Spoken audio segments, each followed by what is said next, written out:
Harga bawang merah untuk 1 kilogramnya kini di kisaran Rp40.000. Padahal sebelumnya harga bawang merah hanya Rp30.000.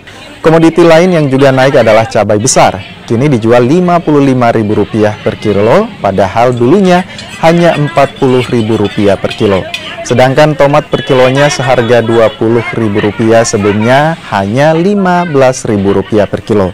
Kenaikan harga disebabkan musim penghujan dan terbatasnya stok di pedagang. Berapa, Bu? Biasanya 40. Naik berapa? Naik 15.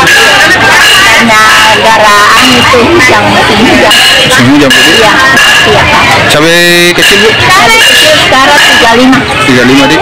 Kilonya. Udah naik, Bu? Atau apa? Udah naik. Yang tomat? Tomat sekarang naik.